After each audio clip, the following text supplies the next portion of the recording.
tu es, dis au Saint-Esprit de te parler. Dis Seigneur, je t'ai loué, je t'ai adoré. Maintenant, je vais t'entendre me dire des choses. Parle-moi, Seigneur, parle à mon cœur. Donne-moi le pain de ces jours. Oui, Jésus, nous voulons t'entendre nous parler. Nous avons besoin que tu nous touches encore. Nous avons besoin que tu puisses déposer la bonne sémence de ta parole dans nos cœurs. Nous en avons besoin. Nous ne pouvons pas vivre sans ta parole. C'est ta parole qui nous crée. C'est dans ta parole qu'il y a la vie. C'est dans ta parole qu'il y a ma guérison. C'est dans ta parole qu'il y a ma solution. Seigneur, parle-nous, Seigneur. Nous sommes à tes pieds, Seigneur. Nous voulons que seule ta voix nous touche. Nous voulons que ta main nous touche. Que ta parole, Seigneur, résonne dans nos cœurs. Oh, le Dieu de paix, les rois de tous les rois, le Seigneur de tous les seigneurs, le Dieu qui est assis sur son trône, d'où il règne sur le monde visible et invisible. Notre Père, c'est toi, tu es bon, et tu ne cesses de nous manifester ta bonté. Regarde comment tu nous as encore renouvelé ces jours, oh, ton souffle de vie, gratuitement. Regarde comment tu nous bénis, Seigneur. Tu nous as introduits dans ces moments de communion avec toi. Quelle grâce. Seigneur, nous n'avons rien à te donner. Si ce n'est le fruit de nos lèvres, mon Dieu, mon roi, qui confesse que le Dieu c'est toi, que le Seigneur c'est toi, ce temps est pour toi. Parle à nos cœurs, Seigneur. Touche-nous encore. Ouvre les portes encore, Seigneur. Guéris les malades, Seigneur. Opère des miracles dans la vie de tes enfants. Il n'y a que toi, Seigneur. Un mot de ta part suffit. Alors dis un mot.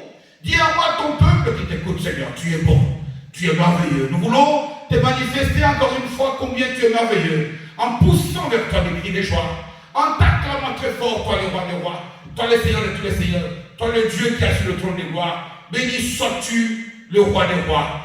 Au nom de Jésus, j'ai prié. Amen. Nous pouvons prendre place. Que Dieu nous bénisse tous en vidéoconférence. Que Dieu bénisse aussi tous les enfants de Dieu qui auront la grâce d'écouter ce message sur les réseaux sociaux, YouTube et Facebook. Nous bénissons le Seigneur pour la première partie de notre culte. Et maintenant, nous allons l'entendre nous parler. Et nous sommes convaincus qu'il a quelque chose de très bien pour toi, qu'il a quelque chose de très bien pour moi. Et que son nom soit béni.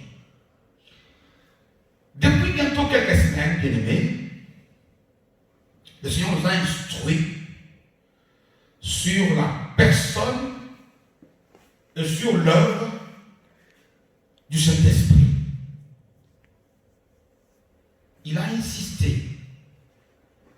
Il nous a dit beaucoup de choses pour nous montrer comment il est important que nous puissions connaître le Saint-Esprit. Comment il est important que nous puissions être en communion avec lui. Comment il est important que nous puissions lui donner une place de choix dans nos vies, dans nos assemblées, dans nos familles, partout. C'est difficile, en un mot, de pouvoir faire comprendre au peuple de Dieu l'importance d'être réellement dans une communion totale avec le Saint-Esprit. Il a été même difficile à ceux-là qui avaient la charge de traduire la Bible dans nos langues, notamment le français, l'anglais, l'allemand, etc., de trouver un mot pour définir réellement la mission, l'importance et le rôle du Saint-Esprit dans nos vies. Voilà la raison pour laquelle, je l'ai déjà dit, on a inventé un nouveau mot, qui est notre paraclet. C'est-à-dire que c'est celui qui se tient à nos côtés en tout temps.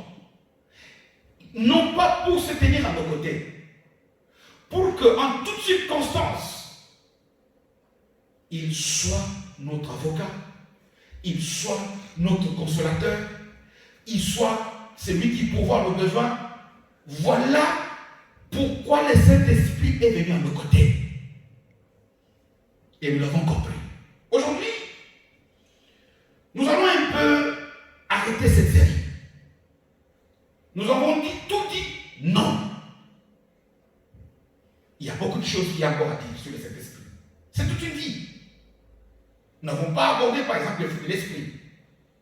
Nous n'avons pas abordé, par exemple, le don du Saint-Esprit pour savoir pourquoi les fruits, pour savoir pourquoi ces dons.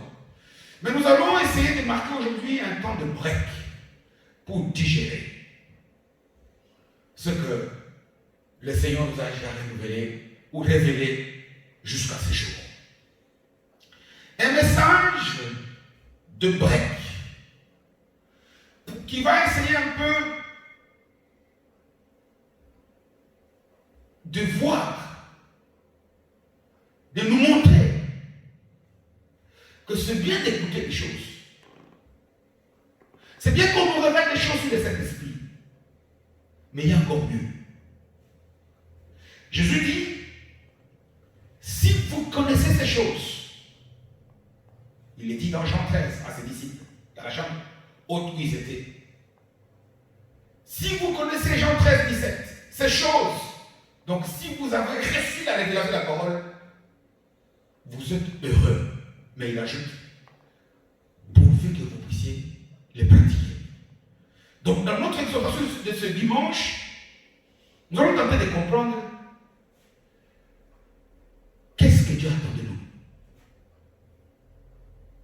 Pourquoi Dieu nous a révélé tout ce qu'il nous a dit jusqu'à présent. Pourquoi le Saint-Esprit, nous devons être en communion avec lui. Nous allons comprendre c'est quoi faire la volonté de Dieu. Nous allons comprendre c'est quoi vivre la parole. Nous allons comprendre pourquoi l'apôtre Jacques pouvait dire dans Jacques 1, 22, pratiquez la parole. Ne vous bornez pas tout simplement à l'écouter. C'est bien qu'on nous parle, qu'on nous prêche. Mais si la parole n'a pas le fait que Dieu attend sur nos vies, nous devons marquer un temps de pause. Parce que nous n'avons pas écouté que toute cette série, nous avons aussi écouté beaucoup de messages. Qu'est-ce qu'on a fait de tous ces messages? Voilà pourquoi nous avons donné comme thème à ce message d'aujourd'hui des mots ou des paroles. Et des mots ou des actions. Des paroles ou bien des actes. Qu'est-ce que Dieu attend de nous? Que des mots? Que des paroles? Que d'écouter? Ou Dieu attend autre chose? En d'autres termes, aujourd'hui, le message va nous aider à comprendre pourquoi jusqu'à présent certaines requêtes que nous avons adressées à Dieu demeurent encore sans réponse. Nous allons comprendre pourquoi est-ce que nous avons l'impression que Dieu nous tourne le dos. Je dis bien nous avons l'impression que Dieu n'écoute pas. Pourquoi est-ce que nous avons l'impression que Dieu est devenu aveugle à ce qu'on lui dit? Je dis bien, j'insiste, ce n'est que l'impression.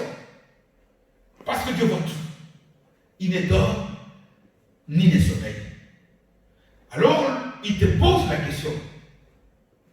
Des paroles ou bien des actes? Des mots ou bien des actions?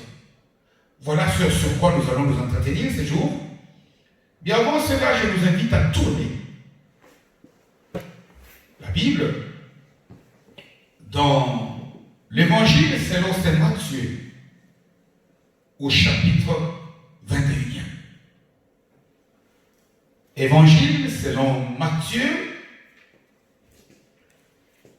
Nous lisons dans son 21e chapitre et nous allons lire du verset 28e au verset 31e.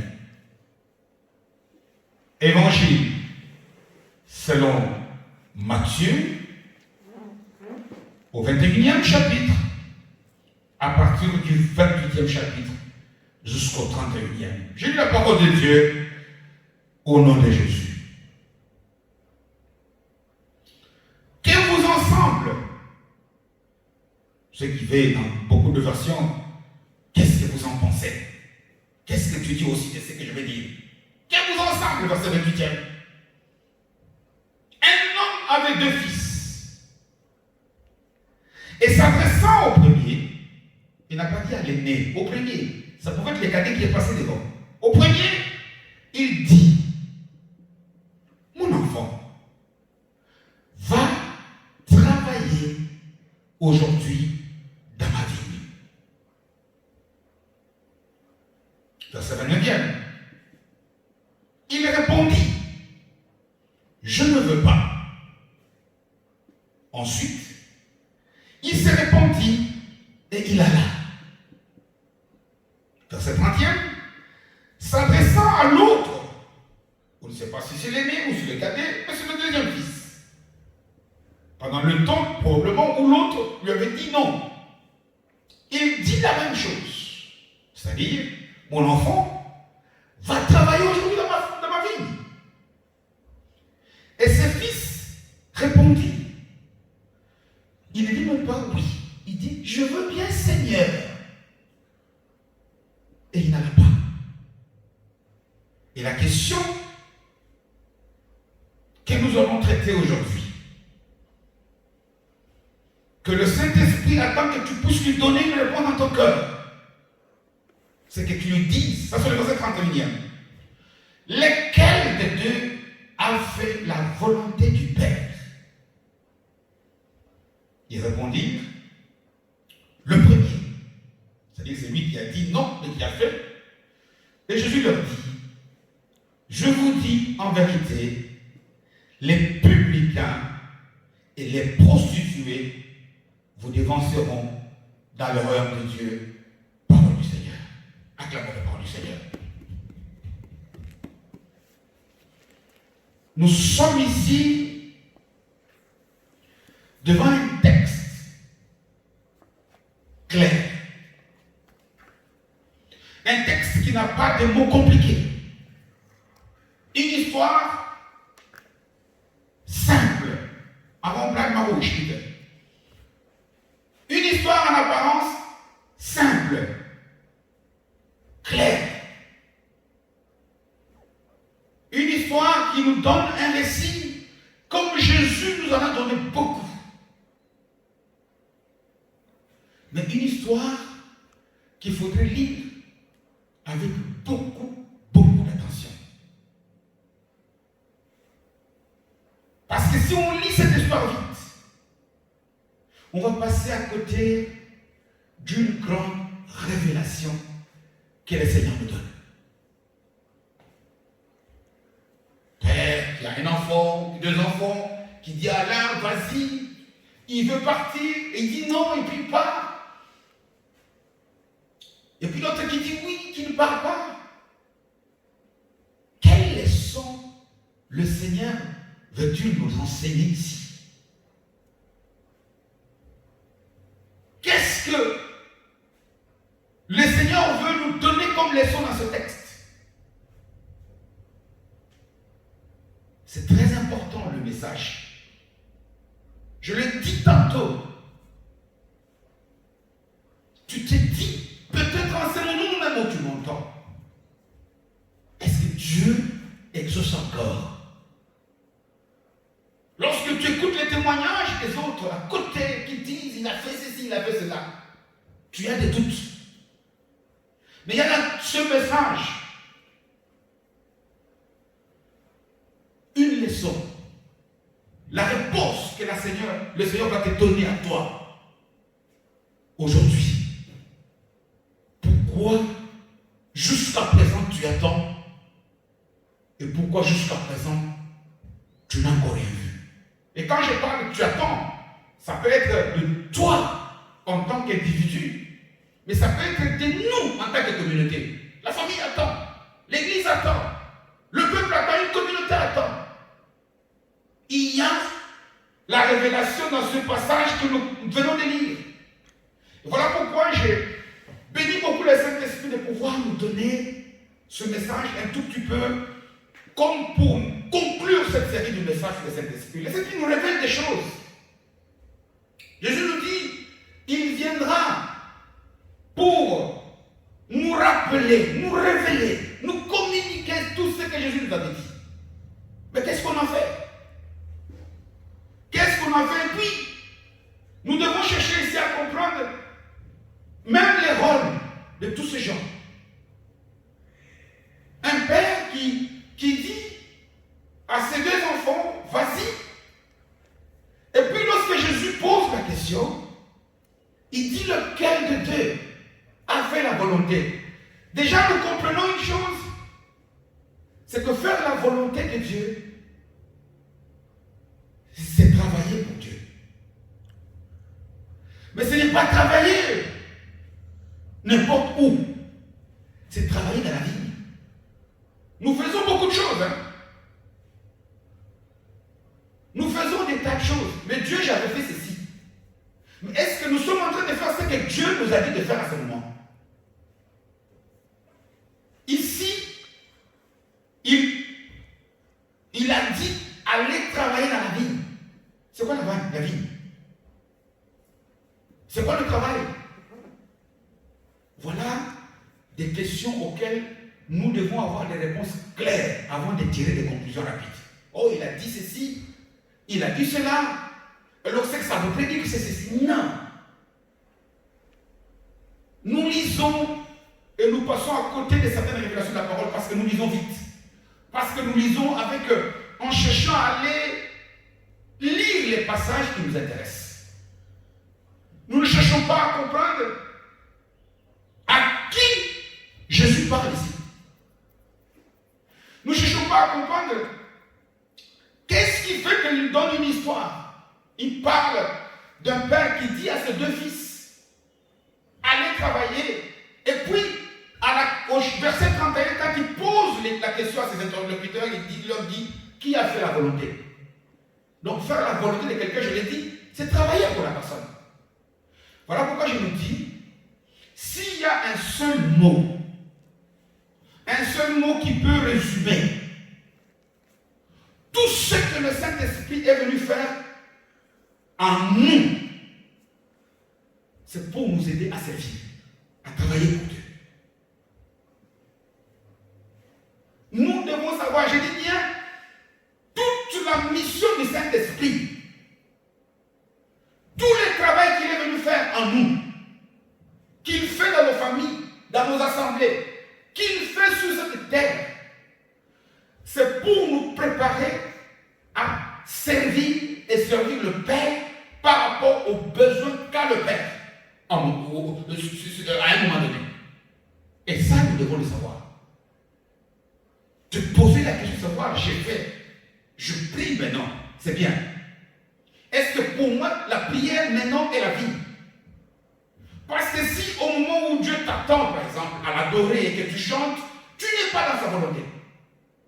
Nous allons comprendre pourquoi est-ce que dans la parabole, telle que la parabole des talents, il condamne cet homme qui avait enterré son talent. Et dans son jugement, il dit, travailleur paresseux. Quelqu'un qui ne fait rien. Parce qu'en réalité, c'est que cet homme avait fait. Il a pris les talents, il est allé enterrer, il n'a pas perdu. Mais il n'a pas travaillé.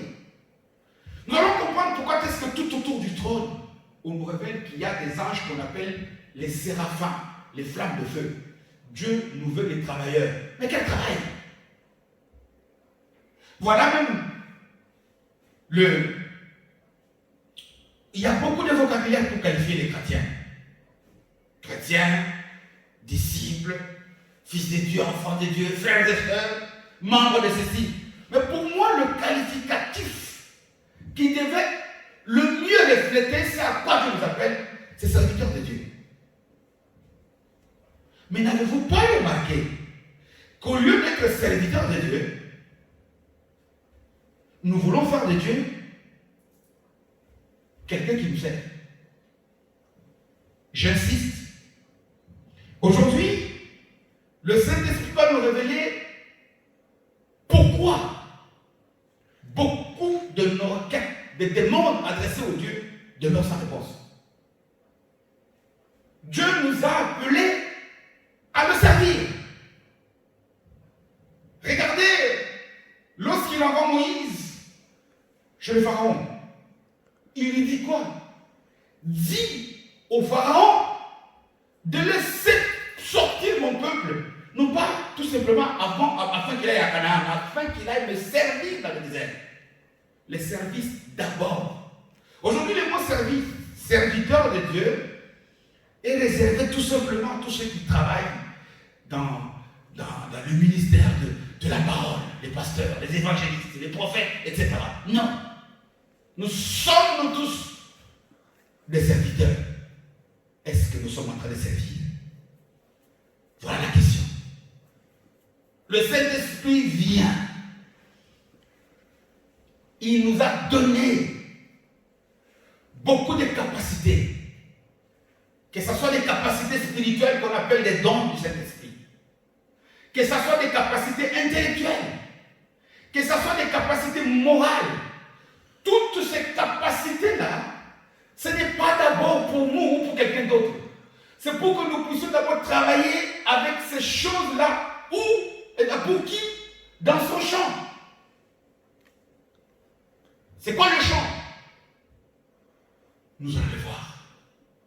Mais permettez-moi que nous puissions situer un peu le contexte de cette parabole que nous venons de lire. Une parabole, Jésus a enseigné plusieurs fois, notamment dans ce livre de Matthieu, par des paraboles.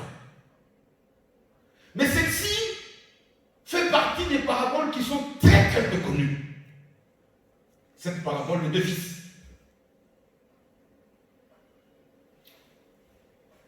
Cette histoire se passe comme?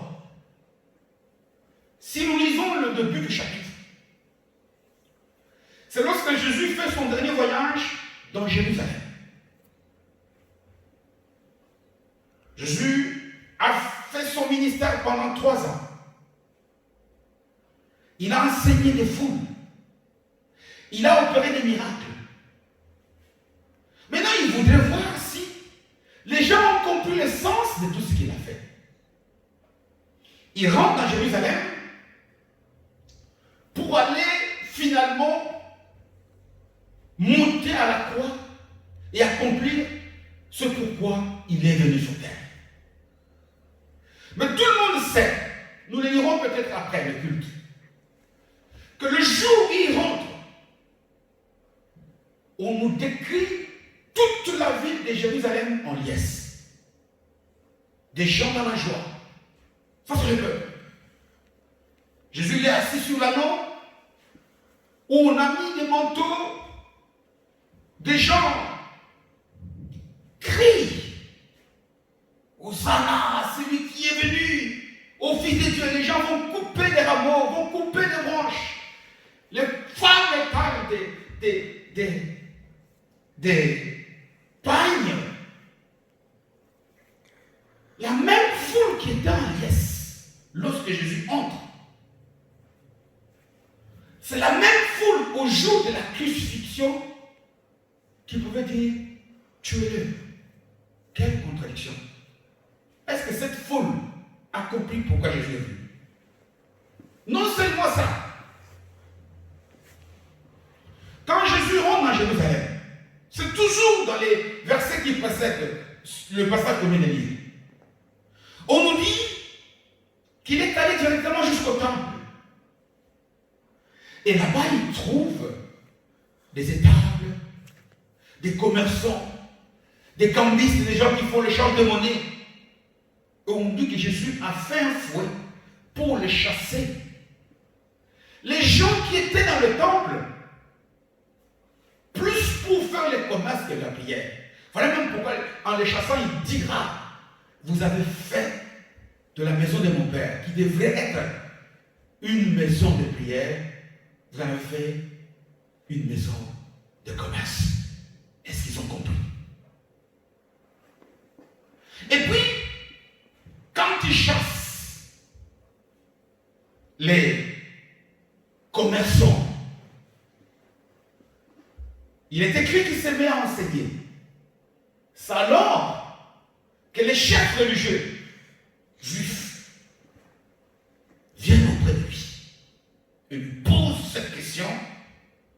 Ils lui disent, mais de quelle autorité tu es en train de faire tout ce que tu fais ici? On les appelle les autorités religieuses. Donc c'est des rabbins. C'est des gens qui connaissent la parole par cœur. C'est des gens qui ont des versets en tête. Il y a parmi eux des scribes, des gens qui ont été même à l'écriture de la parole. Il y a des gens qui sont là. Et ces gens-là, ils posent la question à Jésus, ils lui demandent, mais de quelle autorité tu fais tout ce que tu es en train de faire? D'abord, Jésus leur pose une question piège sur la mission de Jean-Baptiste. Ils ne savent pas y répondre. C'est quand Jésus a fait les constats qu'ils n'ont pas la bonne, ils avaient la bonne réponse, mais ils ont eu peur. C'est quand il a vu qu'ils ont eu peur de donner la réponse à la question qu'il leur donne cette parabole, cette histoire, où il nous parle de ce père qui avait deux fils. Il dit à l'un, au premier, va dans la vigne, va travailler.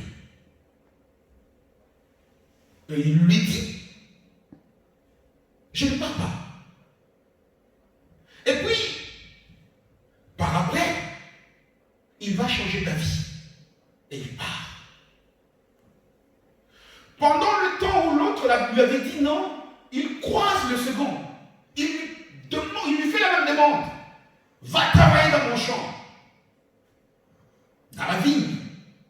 Et ici, nous devons savoir que toutes les images utilisées dans la Bible ont des vérités cachées. Il est écrit, la nature nous enseigne. C'est-à-dire que si tu veux apprendre à connaître la prudence, Jésus dit, soyez prudents comme un serpent. Donc si tu veux devenir une personne prudente, observe un serpent.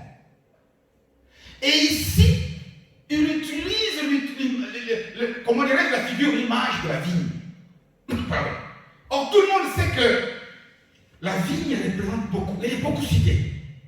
Dans la Bible, on cite beaucoup certains arbres, notamment la vigne, on cite le figuier, on cite l'olivier.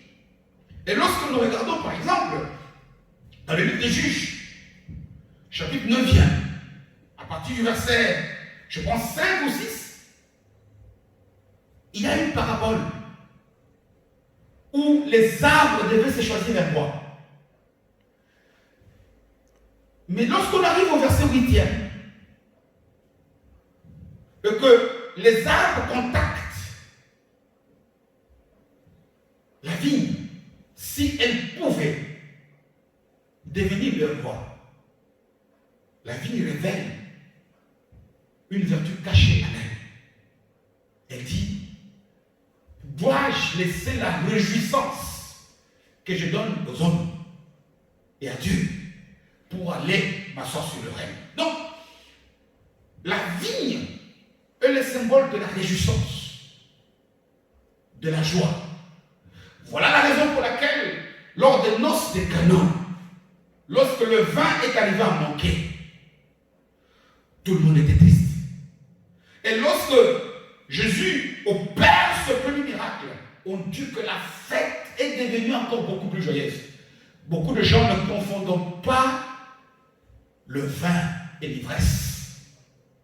Parce qu'ici, parfois, nous avons du mal à prêcher sur la vigne. Pourquoi? Parce que les gens pensent que quand on prêche sur la vigne, on incite les gens à devenir des alcooliques. Ça n'est pas ça. Jésus lui-même n'a pas hésité de prendre l'image du vin comme étant le symbole de son sang. Donc, en d'autres termes, la vigne donne la réjouissance, mais quand il donne la réjouissance, le psaume 80, verset 8e, psaume 80, verset 8e et 9e, là aussi, le psalmiste nous révèle que quand on parle des vignes, on parle du peuple de Dieu. On peut noter et aller vérifier, parce que par manque de temps, si nous pouvons lire tous ces passages ici, ça nous prendra beaucoup de temps. Psaume 80, verset 8e et 9e, il est écrit que tu as sorti ta vigne de l'Égypte.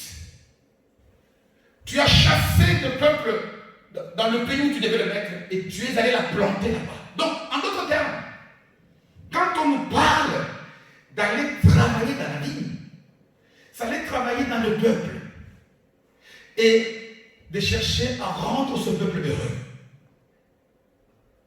Voilà pourquoi Paul, cet apôtre que j'aime beaucoup, qui a reçu beaucoup de grandes révélations pour l'Église de notre temps, nous dira: la création souffre. Elle souffre pourquoi? Parce qu'elle attend la manifestation des fils de Dieu. Parce que le peuple de Dieu qui devait venir travailler dans la vigne ne travaille pas.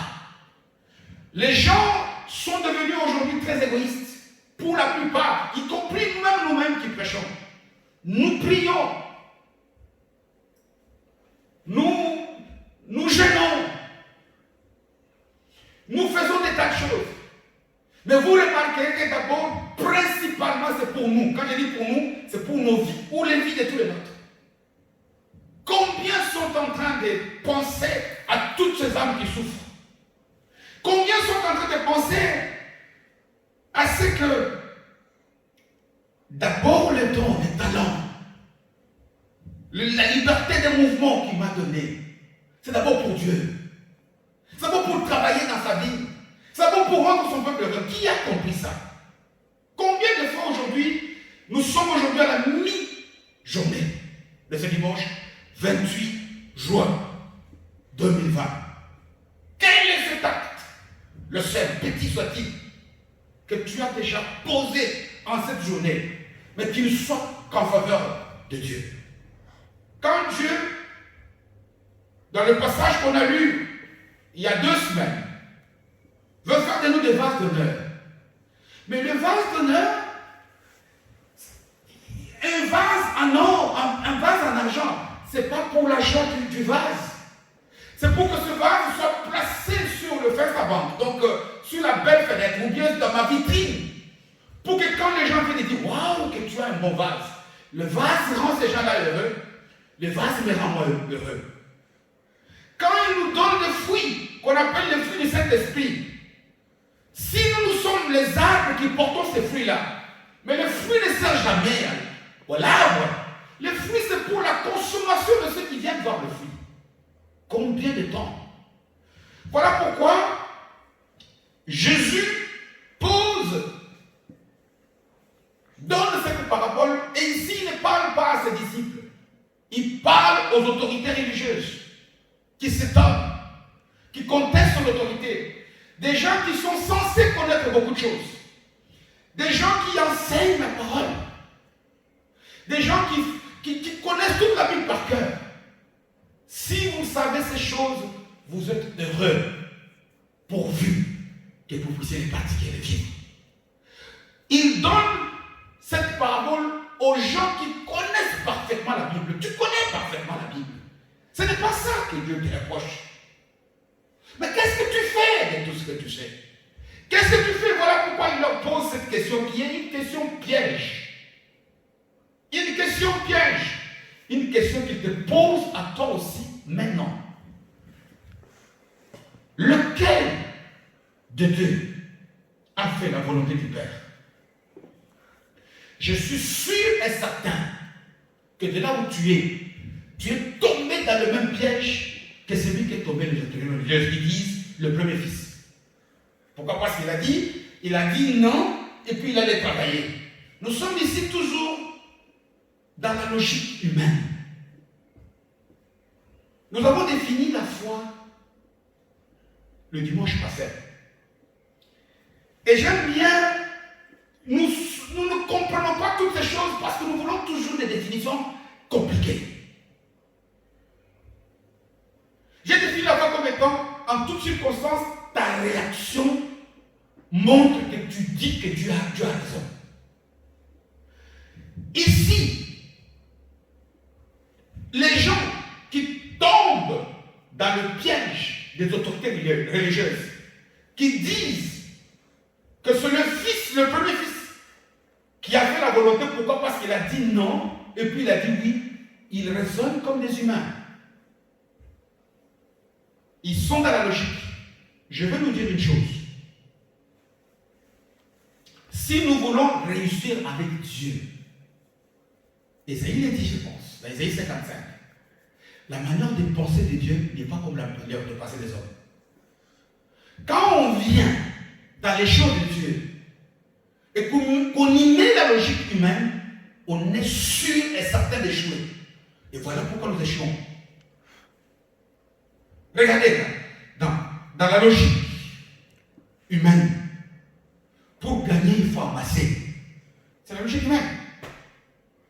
Mais dans la logique de Dieu, pour avoir beaucoup, il faut donner. Il y a du plaisir à donner qu'à recevoir. Et il y a beaucoup de principes comme ça. Pour avoir beaucoup, nous devons amasser. Ça, c'est la logique humaine. Mais pour avoir beaucoup chez Dieu, nous devons beaucoup donner. Est-ce que nous sommes dans ça?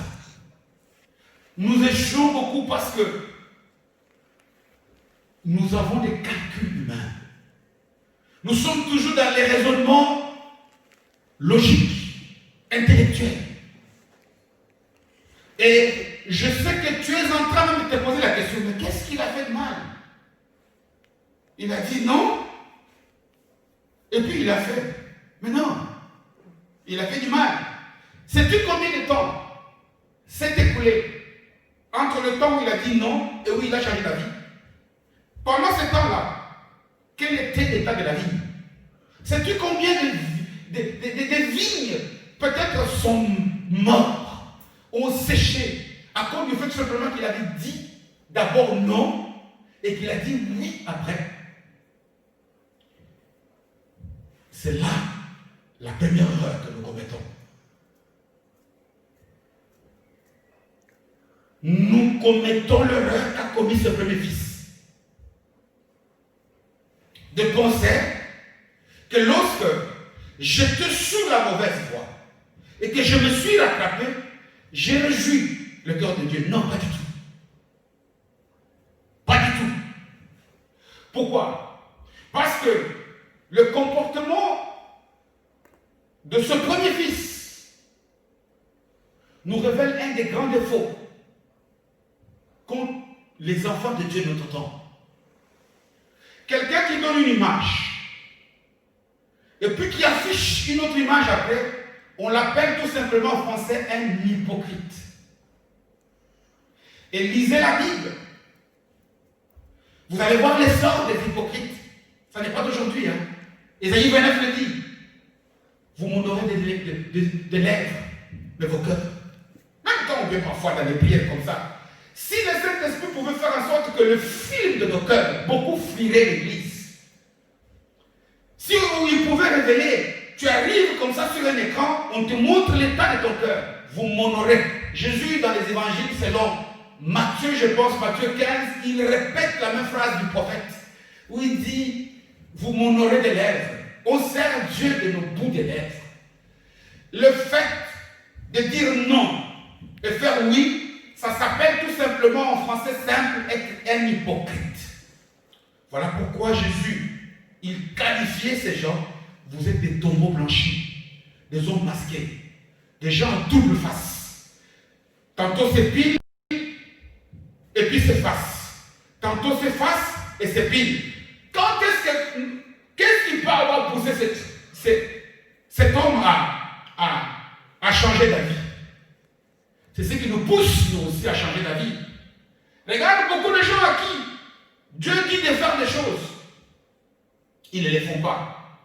Mais regarde le jour où il est confronté à des problèmes. Là, si tu lui dis, jeûne pendant 40 jours, il va le faire. Voilà, changer de face. Maintenant, il fait. Est-ce qu'il le fait pour Dieu maintenant? Il a changé, peut-être que ce fils est arrivé à un moment où il a dit, hey, mais quand je vais rentrer, c'est lui qui va me donner à manger. Je vais quand même faire. L'important, ce n'est pas de faire. L'important, c'est de faire quand le Père t'a dit de le faire. C'est ça, être. Voilà pourquoi l'Épître aux Hébreux, je pense Hébreux 10, il nous dit, approchez-vous du trône de la gloire. C'est-à-dire de Dieu, avec un cœur entier. Avec assurance. Nous venons avec un cœur qui n'est pas entier, qui est à moitié, un cœur qui n'est pas droit. Nous venons, c'est lorsque nous sommes confrontés devant les circonstances qu'à ce moment-là, on commence à écouter. Ah, il m'avait dit de prier. Il m'avait dit de faire ceci. Il m'avait dit de faire cela. Voilà pourquoi, même si tu commences à le rappeler de prière, ça ne marche pas. Parce que tu as l'attitude de ce premier fils qui a écouté et qui a changé d'avis. Il a changé d'avis après. Ça, c'est lui qui donne, qui connaît la raison. Elle ne nous est pas révélée ici.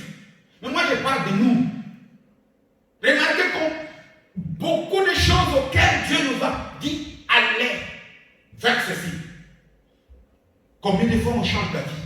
Parce que beaucoup tombent dans le piège de dire que le premier fils, parce qu'il avait dit non et qu'il a dit oui et qu'il a fait, il a raison, il a totalement tort, c'est un hypocrite. Lisez tous les livres d'Apocalypse, lisez beaucoup d'épîtres de l'apôtre Paul, le sort de gens masqués. Et les masques sont à la mode. Aujourd'hui, la plupart des chrétiens, nous sommes devenus des chrétiens masqués. Dieu ne sait pas ce que nous sommes. Nous sommes tantôt oui, tantôt non. Que ton oui demeure oui.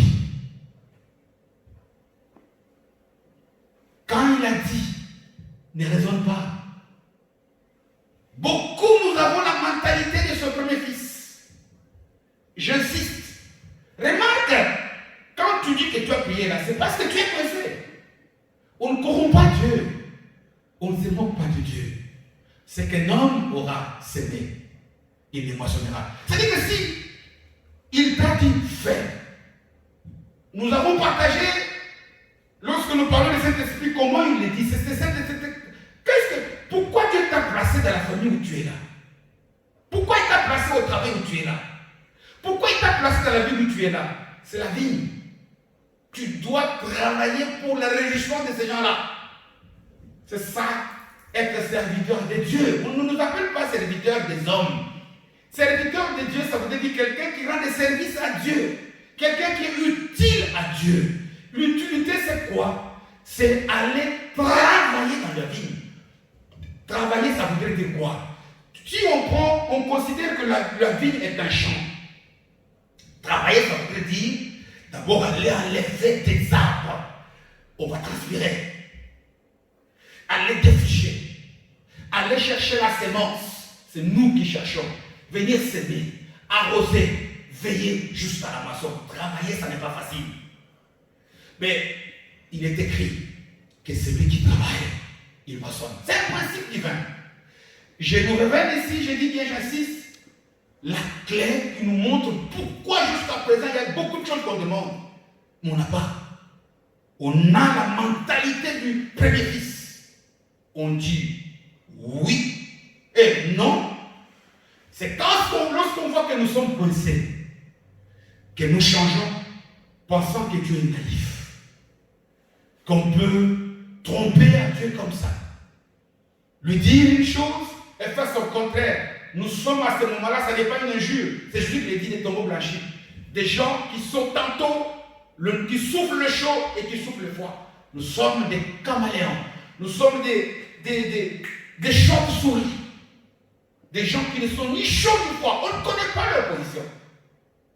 C'est une erreur. Nous, j'ai commencé par le premier fils. Pourquoi? Parce que c'est souvent le piège que beaucoup de chrétiens tombent. Ils pensent, ah oui, lui il avait dit non. Et puis il a dit oui, non. Mais il y a surtout aussi le deuxième.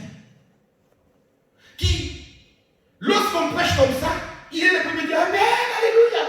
Oui, nous ferons, je ferai tout. Nous ferons ton Jésus. Regardez son père, hein. Il ne l'appelle même pas papa. Il dit, ah, les gens qui... Mais nous ne croyons pas que nous allons... Je nous encourage à dire amen. C'est pour ravir. Amen, ça veut dire que c'est que tu sais la vérité et tu le prends. Les gens qui restent mieux, quand Dieu parle comme ça, par la bouche de quelqu'un, et que tu as senti que tu parles pour toi, même si tu as côté de 1000 personnes, arrache-la. Dis amen. Ne sois pas comme des gens qui pensent que non, c'est dans la Bible. Combien de fois Jésus m'a dit amen, amen. En vérité, là, c'est amen, amen. Nous devons lui dire, mais oui, mais je ne parle pas de ça amen là pour arracher.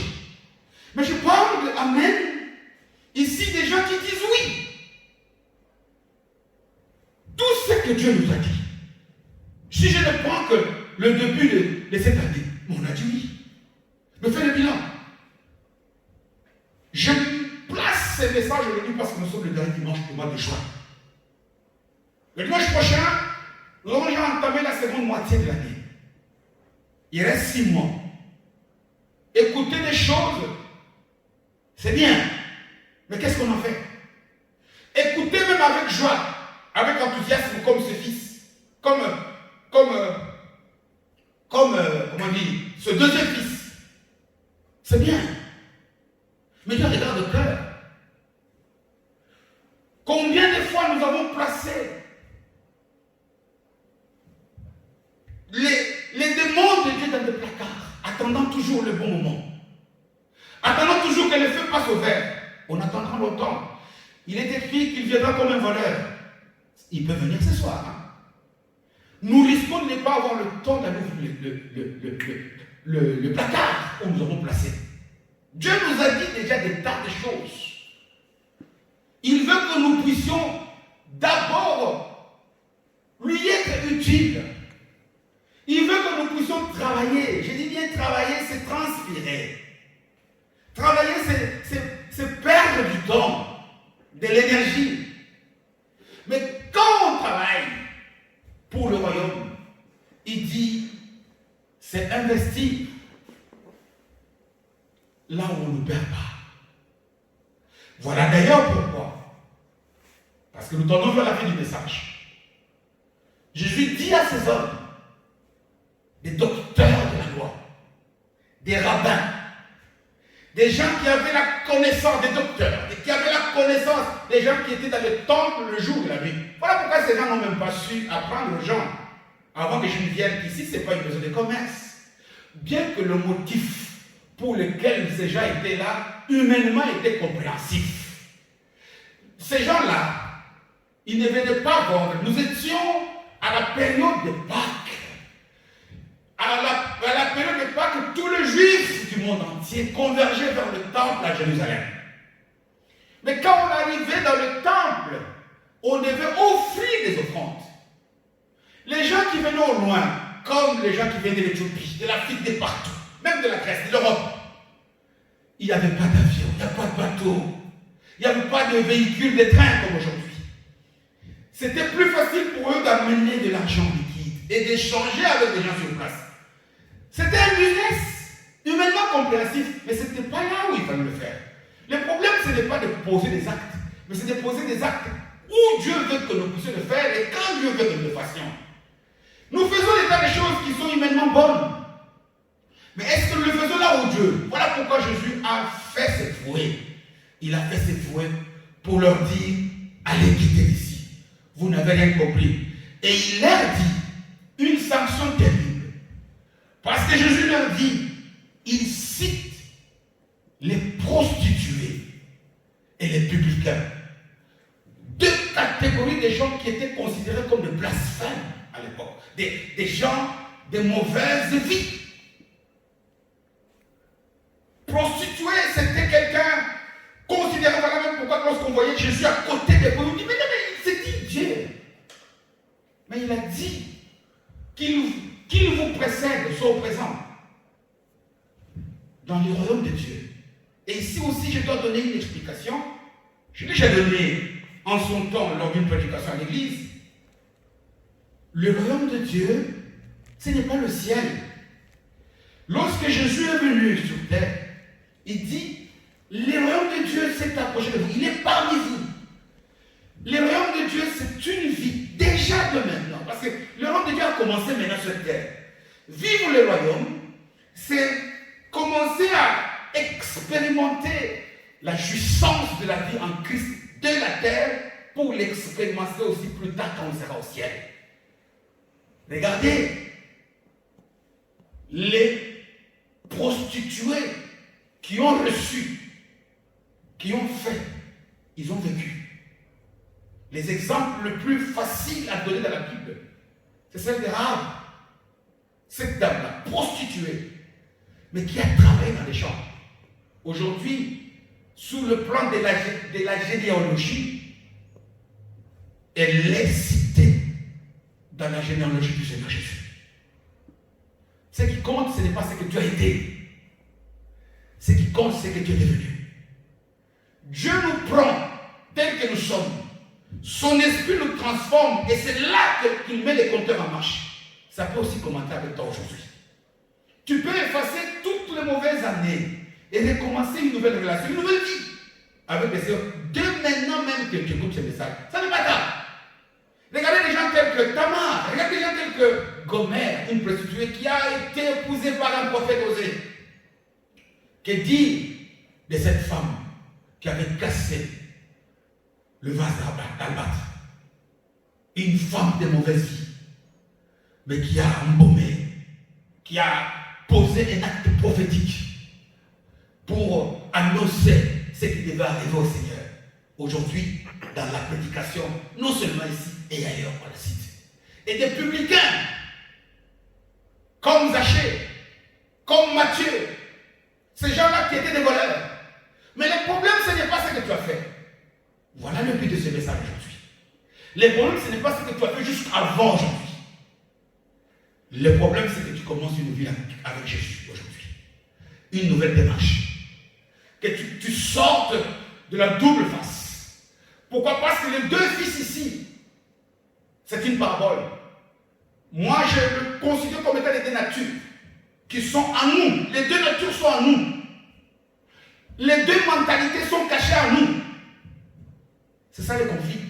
C'est ça le grand combat. Que chacun d'entre nous doit livrer à partir d'aujourd'hui. Pour que notre oui demeure oui. Pour que lorsque j'ai quelque chose, quelle que soit la petitesse de la chose, lorsque tu te réveilles le matin, tu fais le constat que Dieu t'a apporté au fruit de vie. Dans ta prière, même si c'est 2 mots, tu dis à Dieu ce que tu vas lui donner dans ton temps ce jour-là. Et en tout, dans tous les domaines. Dans tous les domaines, Dieu t'a donné la santé. En quoi cette santé sera utile aux autres? Je dis, être utile, ce n'est pas que proclamer les versets. Dieu nous a donné des qualités intellectuelles, ça peut servir. Des enfants qui ont la seconde session, tu peux les aider. Des qualités morales, ça peut servir. Des qualités, je ne sais pas moi, scientifiques, ça peut servir. Mais que ça soit d'abord pour la gloire de Dieu. Que Dieu t'aide et que Dieu m'aide. Ce message est simple. Mais ce message, il est important pour toi et pour moi. Que ce second semestre de l'année 2020 qui commence. 2020, c'est symétrique. Qu'on recommence une nouvelle vie.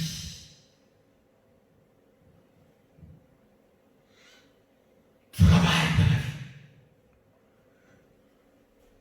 Comprends que tu es serviteur de Dieu. Ce sont ces prières-là. Regardez pourquoi, d'ailleurs, dans nos églises, aujourd'hui, l'intercession est devenue le culte, la réunion la plus compliquée. Les gens n'aiment pas. Pourquoi? Parce qu'à l'intercession, c'est voué pour aller prier pour les autres. Et même, d'ailleurs, ceux qui viennent, vous verrez que 80% ce sont des requêtes pour nous. Dorénavant, dans les intercessions, on ne prie pas pour nous. On prie pour les autres.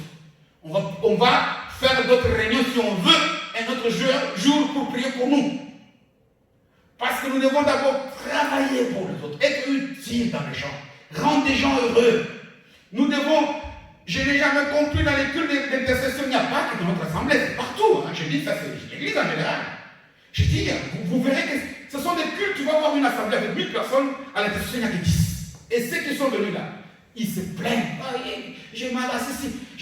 Non. Pourquoi? Parce que, mais ce jour-là, s'il se rend compte qu'il a un problème, vous allez voir que l'énergie va nous venir de je ne sais n'importe où. Que Dieu nous aide pour que nous puissions comprendre que nous sommes les serviteurs de Dieu. Mettons tout au service de Dieu.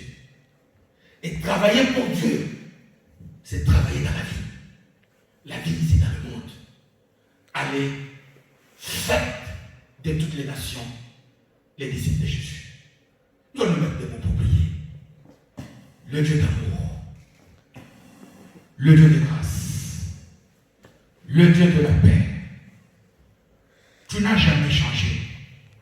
Si nous voulons que cette seconde moitié de l'année soit différente, ton esprit est là. Ton esprit nous parle. Ton esprit nous conduit. Mais il nous forme, il nous donne des dons, tous les talents. Seigneur, si je peux parler, c'est un talent, c'est un don, c'est une grâce. Qu'est-ce que je fais de la voix que tu m'as donnée? En dehors du chant, il y a autre chose. Est-ce que là où je passe, je sors des paroles qui font du bien dans le cœur? Seigneur, partout, même au travail où tu m'as mis, c'est là où je dois travailler. Tu n'as pas défini les chants. Le chant n'a pas de nom. Seigneur, tu nous regardes les images que tu utilises pour nous définir, nous, en tant qu'église, comme tu nous appelles le corps. Et dans un corps, chaque membre a son utilité. Si les yeux ne voient pas, le corps souffre. Si l'orteil ne fait pas son travail, le corps souffre, le doigt, les jambes, les pieds. Regarde comment tu appelles l'église ton chant. Tu veux que nous puissions sortir de la paresse. Tu veux que nous puissions quitter, Seigneur, à compter qu'à nous. Pardonne-nous, Seigneur, si nous avons été égoïstes. Pardonne-nous si pendant tout ce temps nous avons été hypocrites. Aujourd'hui, tu nous veux que notre oui soit oui et que notre non soit non. Que nous puissions nous approcher du trône de ton trône, Seigneur, avec un cœur droit, un cœur entier, un cœur juste. Que nous puissions savoir que tout ce que nous avons t'appartient à toi. Reçois la gloire, la louange, au nom du puissant Seigneur et Sauveur Jésus, prié. Amen. Acclamons le Seigneur.